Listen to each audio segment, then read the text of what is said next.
আমরা কিন্তু অতীত রেকর্ড দেখছি, জাপা কিন্তু সর্বোচ্চ 11-12টা সিট পাইছে, তাও দেওয়া হয়েছে। যদি আওয়ামী লীগের 35% জামাতের দিকে যোগ দেয় তাহলে ন্যাচারালি সে ভোটে সরকার গঠন করবে।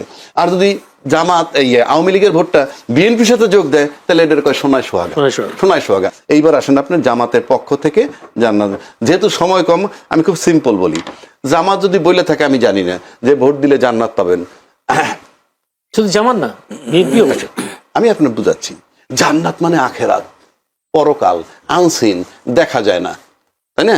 এইটা করেন ওইটা পাবেন। আচ্ছা, উনি যদি জান্নাতের কথা বলে তাহলে এটা আখেরাত। আবার বিএনপির দিক থেকে যদি আসেন, তারা কিন্তু ফ্যামিলি কার্ড দিবে। ফ্যামিলি কার্ড বলছে না, ফ্যামিলি কার্ড মানে কিন্তু দুনিয়া।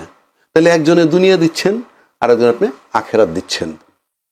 এখন প্রশ্ন হচ্ছে, আখেরাতটা আনসিন, ব্ল্যাকমেইলিং করা যদি আপনি ধর্ম দিয়ে বলেন, সেটা আমার রাজনীতি। আমি যদি ব্ল্যাকমেইল করে ভোট পাইলাম, কিন্তু আপনিও তো ফ্যামিলি কার্ড দিবেন। আমি আলোচনা করছি ফর গড সে, কেউ এটা ভিন্নভাবে নিতে পারে, কিন্তু নেওয়া ঠিক হবে না। আমরা আলোচনা করি ফ্যামিলি কার্ড মানে কি। 8 কোটি 10 কোটি 12 কোটি 15 কোটি লোকের যদি ফ্যামিলি কার্ড দেন, ভাই আপনার সাথে ব্যাগ খেলে তো ফান্ডটা কোথায় পাবেন? এই ফান্ডটা কি আমাদের উপরে ট্যাক্স ইম্পোজ করবেন? ওয়েটা কি, দ্য ওয়ে অফ ইউর, মানে এইটার ফান্ড লাগবে তো। সুতরাং আমরা কিন্তু এই ফ্যামিলি কার্ড দেওয়ার কথা বলায় আমরা কিন্তু চিন্তিত যে আমাদের উপরে কি অযাচিত কর আসবে কিনা। আরেকটা কথা বলি সর্বশেষ, এই যেটা বললেন যে ধর্ম নিয়ে ব্যবসা করে ইলেকশনের সময়, যিনি সবসময় ধর্ম নিয়ে ব্যবসা করেন, 5 ওয়াক্ত নামাজ পড়েন, তার তো ব্লেম আছেই। কিন্তু আপনি যদি ইলেকশনের সময় যাকে আমি নর্মালি দেখি না, তাকে যদি দেখি আপনি রেগুলার টুপি মাথায় দিয়ে ক্যাম্পিং করতেছেন অথবা হিজাব পড়তেছেন, তখন তো বোঝা যায় যে ধর্মটাকে ক্যাশ আপনি করতেছেন। ওরা তো ধর্মের উপরে আছেই। আর যদি আরো গভীরে আসেন, আপনি প্রত্যেকটা দলের কিন্তু একজন নেতা থাকে, বড় মাপের নেতা। স্বাধীনতার ঘোষক উনি একজন বড় মাপের নেতা, মুক্তিযুদ্ধ যার নেতৃত্বে উনি একজন বড় মাপের নেতা। দুইটা দলের কিন্তু দুইটা আইডিওলজি, এই দুইজন ব্যক্তি আজকে পর্যন্ত। তা আরেকজন যদি মনে করেন, আমি বলছি না যে আরেকজন যদি হযরত মুহাম্মদ সাল্লাল্লাহু আলাইহি সাল্লামের লাইফটাকে তার আইডিওলজি হিসাবে নেয়, তাহলে আপনি ধর্মীয় ট্যাগ দিচ্ছেন কেন? আমার মডেল যদি রবি ঠাকুর হয়, আমার মডেল যদি আদর্শ যদি নজরুল ইসলাম হয়, তাতে দোষ হয় না। কিন্তু আমার আইডিওলজি যদি হযরত মুহাম্মদ হয়, তাইলে কি আমি ধর্ম করে ফেললাম? 1 নম্বর। 2 নম্বর, এই ধর্ম দিয়ে কিছু করা যায় না, এটা একটা বুলশিট। আমরা বরং মিসগাইড করি। 92% মুসলমানের দেশে বহু আগে সবসময় ইসলামী ক্ষমতায় থাকতো, এই দেশের মানুষ এগুলো বোঝে। বরং আমরা ট্যাগ লাগাই যে ও ধর্মের ব্যবসা, কিন্তু আমি নিজে হিজাব পড়তেছি, আমি নিজে তসবিহ নিতেছি। So who is cheating the people?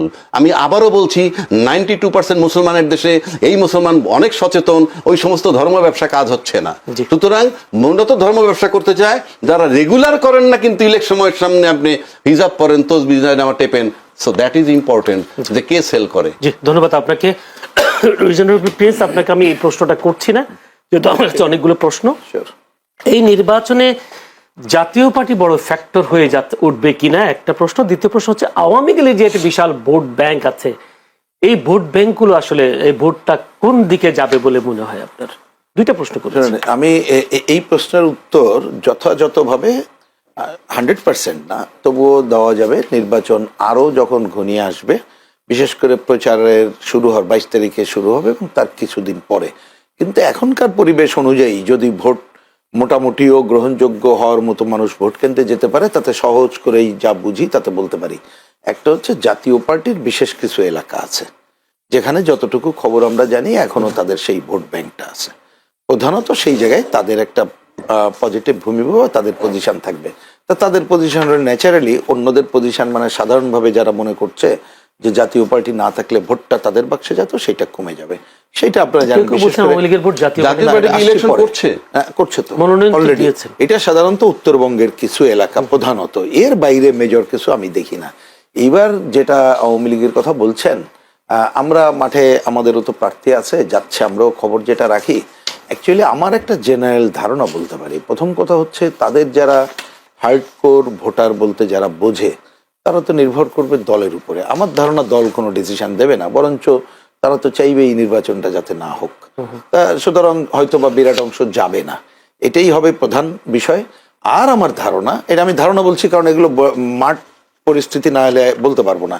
আর একটা ধারণা হচ্ছে, অভিজ্ঞতায় যেটা বলে, স্থানীয়ভাবে তারা তো এখন বিপদে আছে। সুতরাং এই বিপদ থেকে কে তাকে উদ্ধার করবে এবং আগামীতে এমপি হলে সে আর বিপদে পড়বে না, এইটা বিবেচনা করে সে তার ভোট প্রয়োগ করবে বলেই আমার ধারণা। এক অংশ, আর এক অংশ তো বললাম বিরাট অংশ হয়তো ভোট কেন্দ্রেই যাবে না, সেটাই আমার ধারণা। কেউ মাছ করেছে কিনা বিএনপি?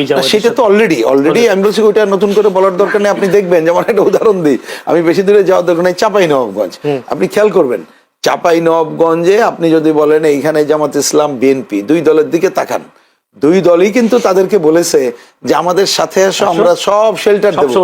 ইতিমধ্যে কিন্তু আমরা দেখছি ওইখানে যারা ওপেন মানে আছে তারা কিন্তু এই দুই দলেই বিভিন্ন জায়গায় যোগ দিচ্ছে, কোথাও বেশি কোথাও কম, যতটুকু আমরা মিডিয়াতে দেখি। কিন্তু আমি দেখি যোগদানের থেকে হয়তো নিচে যারা আছেন তারা নির্ভর করবে যে কে তাকে শেল্টার দিচ্ছে তার উপরে। ধন্যবাদ। রাজ্জাকি, আমি একটু সংক্ষিপ্ত যোগ করতে চাই। আমি প্রশ্নটা করে ফেলি যাতে সুবিধা হয় আপনার উত্তরটা দেওয়ার সাথে সাথে। আমার সময় খুবই কম, সেই কারণে যেহেতু বিশ্বকাপ শুরু হচ্ছে, T20 বিশ্বকাপ, এই T20 বিশ্বকাপে মোস্তাফিজকে নিয়ে একটু ঝামেলা হয়েছে ভারতের সাথে এবং বাংলাদেশ ভারতে খেলতে যাবে না, এরকম একটি আইসিসি চিঠি দিয়েছে। আইসিসি চিঠির পক্ষ থেকে 3টা ঝুঁকির কথা বলা হয়েছে। মোস্তাফিজকে বাদ দিতে হবে, মোস্তাফিজকে বাদ না দিলে নিরাপত্তা ঝুঁকি বাড়তে পারে। একটা হচ্ছে বাংলাদেশের দলের জার্সি পড়লেও নিরাপত্তা ঝুঁকি বাড়তে পারে। সর্বোপরি নির্বাচন যত ঘনিয়ে আসবে নিরাপত্তা ঝুঁকি বাড়ার আশঙ্কার কথা জানিয়েছে। এই এমন অবস্থায় বাংলাদেশ খেলতে যাবে না এবং ঘোষণায় অনড় এখনো। যাওয়া না যাওয়া আসলে এইটাকে আপনি কিভাবে দেখছেন, যদি মূল্যায়ন করতে বিশ্লেষণ করতে বলি? ঠিক আছে, আমি একটু বলি। তার আগে একটু আপনি বলছেন যে আওয়ামী লীগের ভোটটা কোন দিকে যাবে, এটা একটা প্রশ্ন করছেন। দেখেন, মাঠে কিন্তু আপনি যেহেতু জাতীয় পার্টি আছে, 4টা দল আছে, আপনি ধরে নিতে পারেন মোটামুটি বিএনপি, জামাত, এনসিপি, জেপি। এখন এনসিপি জামাত মিলে একটা জোট, তার সাথে আরো কিছু ইসলামী দল আছে, বিএনপির সাথে কিছু দল আছে জোট। এখন আপনি ভেরি সিম্পল, আমরা কিন্তু অতীত রেকর্ড দেখছি, জাপা কিন্তু সর্বোচ্চ 11-12টা সিট পাইছে, তাও দেওয়া হয়েছে, কিন্তু তাদের মাঠে ভোট নষ্ট হয়ে গেছে বহু আগেই। ওই যদি ভোটের দিকে যান, দেন জাতীয় পার্টি এনসিপির আমি খুব একটা পার্থক্য দেখি না। সুতরাং এখানে আওয়ামী লীগের ধরে নেওয়া হয় যে আওয়ামী লীগের বিএনপি পাশাপাশি প্যারালাল কাছাকাছি ভোট। এখন ধরে নিলাম তর্কের খাতিরে বিএনপির 35% ভোট আছে, আওয়ামী লীগের 35% ভোট আছে, তর্কের খাতিরে ধরে নিলাম। তাহলে যদি এখন জামাতের যে ভোটটা আছে, জামাতের ভোট 10% আমরা শুনি, বা এখন শুনছি কিছু বাড়ছে, আর ইসলামী দল যদি সব একসাথে, তাহলে জামাতের যদি 12-14 হয়, কথার কথা বলছি 12-13, তাতে যদি আওয়ামী লীগের ভোট সে পায়, সে সরকার গঠন করবে। কারণ আমরা নির্দলীয় ভোটের কথা বলছি না, আমরা এইগুলার কথা বলছি। কারণ জামাত যদি আওয়ামী লীগের 35% জামাতের দিকে যোগ দেয়, তাহলে ন্যাচারালি সে ভোটে সরকার গঠন করবে। আর যদি জামাত আওয়ামী লীগের ভোটটা বিএনপির সাথে যোগ দেয়, তাহলে এটার কয় সোনায় সোহাগা। এর বাইরে আর